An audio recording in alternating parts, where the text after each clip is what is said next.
తప్పిపోయిన తమ పిల్లలను గంటల వ్యవధిలోనే ప్రకాశం జిల్లా పోలీసులు తిరిగి అప్పగించడం పట్ల ఆ కుటుంబ సభ్యులు హర్షం వ్యక్తం చేస్తున్నారు.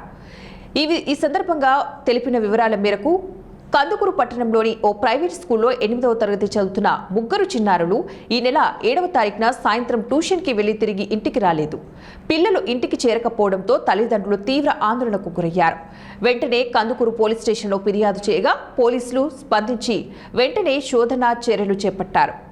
డీఎస్పీ సుబ్రహ్మణ్యం ఆధ్వర్యంలో ప్రత్యేక బృందాలు ఏర్పాటు చేసి పిల్లల కోసం పట్టణం పరిసర ప్రాంతాలలో పాటు బస్టాండ్లు, రైల్వే స్టేషన్లు, సీసీ కెమెరాల ఫుటేజీలను పరిశీలించారు.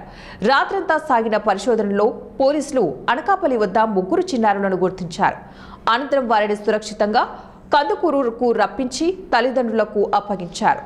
డీఎస్పీ మాట్లాడుతూ తల్లిదండ్రుల ఫిర్యాదు అందిన వెంటనే చర్యలు చేపట్టాం. బృందాల సమన్వయంతోనే పనిచేయడంతో చిన్నారులను క్షేమంగా రక్షించగలిగామని తెలిపారు. పిల్లల భద్రత కోసం తల్లిదండ్రులు జాగ్రత్తలు తీసుకోవాలని సూచించారు. తెలియదని చెప్పేసి టౌన్ పోలీస్ స్టేషన్లో రిపోర్ట్ ఇవ్వడం జరిగింది.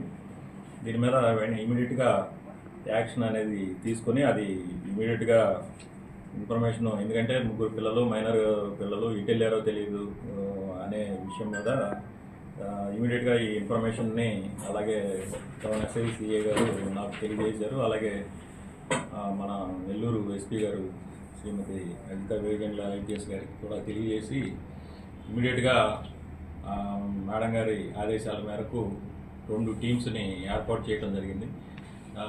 సిఏ గారు అన్వర్ భాష, అలాగే టౌన్ ఎస్ఐ నాగరాజు ఆధ్వర్యంలో 2 టీములను ఏర్పాటు చేసి మళ్ళీ 8:30 ఆ ప్రాంతంలో అనకాపల్లిలో ట్రేడ్ చేయడం జరిగింది.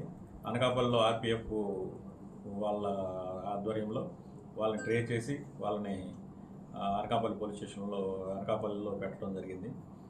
దీంట్లో ఇమీడియట్గా జర్నీలో ఉన్నటువంటి టౌన్ ఎస్ఐ గారు అనకాపల్లి వెళ్ళి అక్కడి నుంచి పిల్లలందరినీ కూడా ముగ్గురిని కూడా తీసుకురావడం జరిగింది. నైట్ టైము తెల్లవారుజామున 1 గంటకి తీసుకురావడం జరిగింది.